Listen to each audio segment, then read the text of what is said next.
न्यायालयाचे स्थगन आदेश असतानाही विशाळगडावर ठराविक समुदायाला लक्ष्य करून निष्कासन कारवाई करण्यात आली आहे। या कारवाईचा निषेध म्हणून मुंब्रा सामाजिक कार्यकर्त्या मर्जिया शानू पठाण यांच्या नेतृत्वाखाली मूकमोर्चाकडून निदर्शनं करण्यात आली। यावेळी निदर्शकांनी पोलिसांना निवेदनही दिले। विशाळगडावर उभी करण्यात आलेली दुकाने आणि घरे प्रशासनाने कोणतीही पूर्वसूचना न देता पाडली आहेत। ठराविक समाजाला लक्ष्य करून ही कारवाई करण्यात आली आहे। ही कारवाई करण्यासाठी धार्मिक द्वेष पसरवणाऱ्या काही संघटनांचा हात असल्याचा आरोप करीत ही निदर्शनं करण्यात आली आहे। यावेळी निदर्शकांनी तोंडाला काळ्या फिती बांधल्या होत्या। या प्रसंगी समाजसेविका मर्जिया शानू पठाण यांनी सांगितले की न्यायालयाने निष्कासनाची कारवाई करण्यास स्थगिती दिली आहे। जोपर्यंत अंतिम निकाल येत नाही तोपर्यंत कारवाई करू नये असे स्पष्ट आदेश असतानाही दोन धर्मांमध्ये आलबेल असताना तणाव निर्माण करून राजकारण करण्याचा डाव काही लोकांनी आखलाय। देशातील सामाजिक शांतता नष्ट करण्यासाठी हे कृत्य केलं जात असून त्याचा निषेध करण्यासाठी आम्ही मूक निदर्शनं केले असं सांगितलं। दरम्यान यावेळेस आंदोलकांनी पोलिसांना निवेदन देऊन सामाजिक अशांतता निर्माण करणाऱ्या लोकांवर कारवाई करण्याची मागणी केली आहे। या आंदोलनात शेकडो शांतताप्रिय नागरिक उपस्थित होते।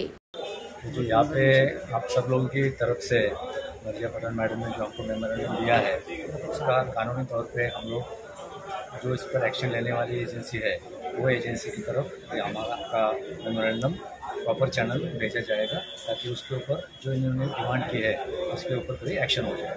आज खूप मोठा दिवस आहे आशुरेचा, तर आपण खूप चांगली पद्धतीने ऑर्गनाइज्ड शांतीपूर्वक निषेध जाहीर केलं। ACP सर होते, त्यांना आम्ही मेमोरेंडम दिला कारण की तिथे विशाळगडमध्ये जे हिंसापूर्वक घटना झाली आहे त्याचा निषेध जाहीर केला। कारण की तिथे जे मॅटर आहे ऑलरेडी कोर्टमध्ये आहे आणि विशाळगड जे फोर्ट आहे ना that is already in archaeological department, तर लोकांचं तिथे जाऊन तोडफोड करण्याचा काय विषयच नव्हता। आपण देश आपल्या कॉन्स्टिट्यूशनवर, आपला देश कॉन्स्टिट्यूशनवर चालणार आहे की लोकांच्या मनवर चालणार आहे? देशात किती काय गडबड होत आहे आणि दररोज काय ना क्राईम होत आहे, तर लोक स्वतःच तलवार घेऊन स्वतःचा इन्साफ करायला जात आहे का? स्वतःचा इन्साफ करायला आपल्याला स्वतःला जाणार आहे का? नाही ना, तर मग कोर्ट आणि लॉ कशाला आहे? मला असं वाटतं की लोकसभामध्ये सरकारला चांगला रिस्पॉन्स नाही भेटला आहे महाराष्ट्रावरून, तर त्यांचे हा एक वोट पॉलरायझेशन टॅक्टिक आहे। दिस इज व्हेरी पॉलिटिकल। पण कुठलीही आणि कोणतीही धार्मिक जे स्थान आहे, कुठलीही जे मस्जिद, मंदिर, गुरुद्वारा, चर्च, तिथे तुम्हाला जाऊन राजनीती करण्याची काय गरज आहे? लोकांनी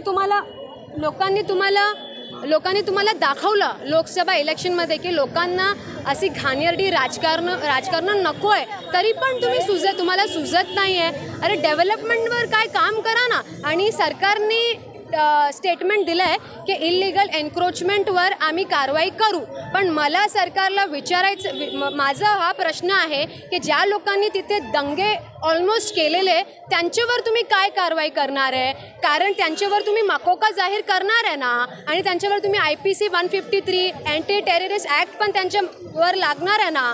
कारण की कोणी सरकारला काही पण कधी प्रश्न विचार करत आहे तर त्यांच्या मागे तर तुम्ही अँटी टेररिस्ट लॉ लावतात ना, मग यांच्यावर पण मोठी कारवाई होणार आहे ना। That is if that is illegal you do abide by the lower जसं लिहिलं आहे तसं तुम्ही इलिगल बांधकामावर तुम्हाला जे करायचं, पण ते पोलीस आणि प्रशासनाचं काम आहे, लोकांचं काम नाही आहे।